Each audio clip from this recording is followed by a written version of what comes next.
the next talk is by Dr. Ankur Sinha, who sent a Zoom presentation, which is on management of a case of intermittent exotropia.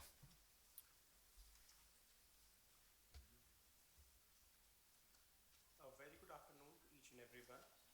I would like to thank Professor Rohit Saxena and office bearers of AIOS for giving us this opportunity. And I'll be here to talk about managing the case of intermittent exotropia.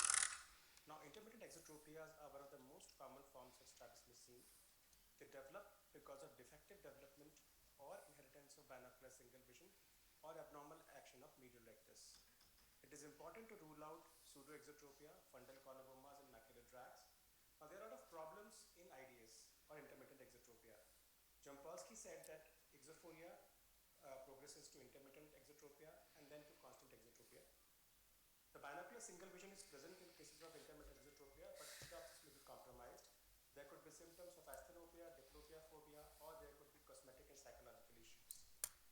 Now, most patients of exophoria progress to intermittent exotropia and then to constant exotropia, but some of them may remain constant. The distance stereo acuity drops much before the near and may not recover fully. There could be problems of headache, eye pain, blurring of vision, micropsia, presenting as asthenopia.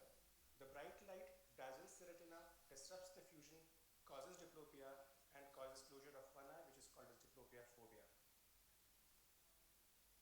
There can be cosmetic problems, but the squint may be seen in pictures and it will be more obvious in situations of physical stress and tiredness. There could be psychological issues where the patient is not able to face others and there may be a feeling of inferiority. Tuani classified the intermittent exotropia into basic convergence insufficiency, divergence axis, and simulated or pseudo-divergence axis, depending upon the variation in distance and near deviation. Burian then modified this classification. Burian used the difference of 10 prism diopters as compared to 15 prism diopters used by Duanes. And then Kushner used the term tenacious proximal fusion, which is acting for near. Now, this table compares the various classifications. Basic when distance is equal to near.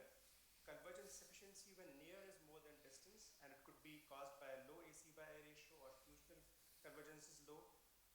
Divergence axis where distance is more than near, the distance deviation is more than near, which is called as true divergence axis. And simulated divergence axis will have distance equal to near, but there could be a tenacious proximal fusion or high AC by A ratio, which is playing a role in these cases. Then Carhouse described the various phases. If there is exophoria for distance and near orthophoria, the patients are usually asymptomatic and the patient usually undergo undetected. If there is intermittent exotropia for distance and ortho or exophoria for near, the patients may be symptomatic for distance and may need treatment. If there are exotropia for distance and intermittent exotropia or exophoria for near, the binocular single vision and may be compromised. There may be a suppression scotoma for distance. Again, these patients would need treatment. And in stage 4, there is exotropia for distance as well as near, and such patients lack binocular single vision and they are late for treatment usually. Approach to a patient of intermittent exotropia begins with comprehensive eye examination. If there is amblyopia, look for cause. Check binocular single vision with birth foreguard test. Stereopathy should always be measured.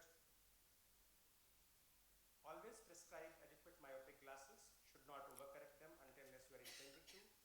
Mild to moderate hyperopic correction should always be given because clear vision facilitates fusion. Assess the deviation and assess associated features. Perform post-patch PBCV and also try and do a post-op diplopia test if there is a chance of having diplopia post-surgically.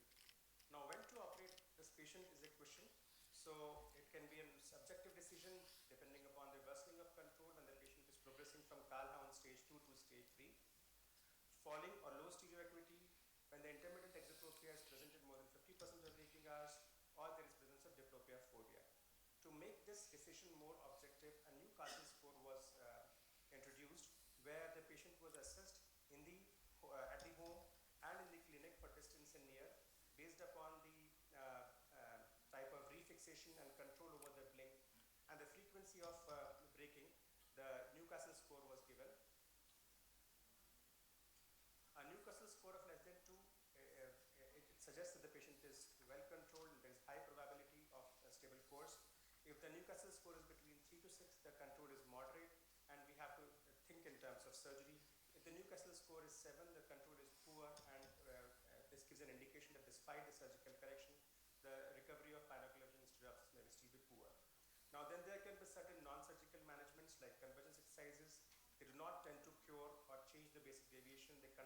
myopia-atrophobia, and appreciation of physiological diplopia is a must when we advise these kind of exercises. Overcorrection of myopia works only cases with high AC by A ratio. Prisms can also be given, but they tend to undercorrect deviation. Now, this is a young girl having a normal stereoacuity and good control of IDS with glasses. So she can be given these glasses which are slightly overcorrected, and the patient controls this exotropia well. The choice of surgery depends upon the distance versus near deviation, AC by A ratio, and lateral gaze concomitance. There could be problems in accurate measurement because the apparent control of deviation may vary at the time of examination, and at some other times it is usually affected by the fusional control, the alertness, the state of health, and convergence accommodation relationship. In younger children, there is a lot of limitation because we may find it difficult to have a good assessment. It may be difficult to find out the other movement abnormalities, and then there are chances of amblyopia if we inadvertently overcorrect the strabismus. For older children, we can always plan to slightly overcorrect by 5 to 10% diopters.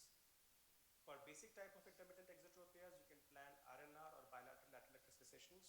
For convergence insufficiency type, you can plan MR resection. And for divergence excess, we can plan lateral rectus recessions. Large LR recessions should be avoided because they can give rise to lateral gaze concomitance. Now, this is a case of intermittent divergent squint where we can see there's an inferior oblique overaction, and the patient needs to be operated for the same also. This is another case where we can see there is a poor control for distance, and even if the patient is trying to strain for near, she is not able to control the strabismus. This is the time for surgery for this patient. Another case where there is intermittent divergent squint which associated DVD. So we can see here this the patient is eye is covered with Spielman's. The eye goes up and out. Absolutely, the left eye goes up and out, and then as they cover the right eye also goes up and out. So the patient undergoes right superior rectus recession by 7 millimeters, left superior rectus recession by 10 millimeters, and left lateral rectus recession by 5 millimeters. And this is 7-week post-surgery, and this is the post-surgery DVD. You can see the DVD is still there, but it is reduced to a very great extent. Another girl with poor control and 240 seconds of arc on TNO, she also needs a surgery. In the end, I just want to say a good case-based assessment is mandatory for successful outcome. Thank you. Thank you, Dr. Ankur, for the presentation. A few things, of course, are important when you're managing an intermittent divergent squint. When we are operating or planning for an IDS, in a younger child, we tend not to overcorrect. We would prefer to have an optimal correction because we cannot afford an overcorrection and a consecutive esotropia, which can be more amblyopiogenic. The second thing is then older patients, beyond the amblyopic age group, we would be happier with a slight overcorrection to catch the slight exodrift that happens over time. So that's an important thing when we are planning.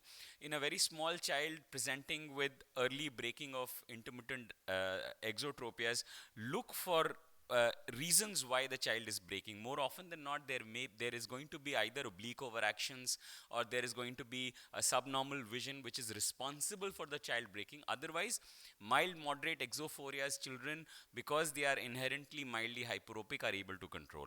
The other thing that was being pointed out, that in intermittent divergent squints, refractive error correction is very important because we are going to improve the fusion which is going to control.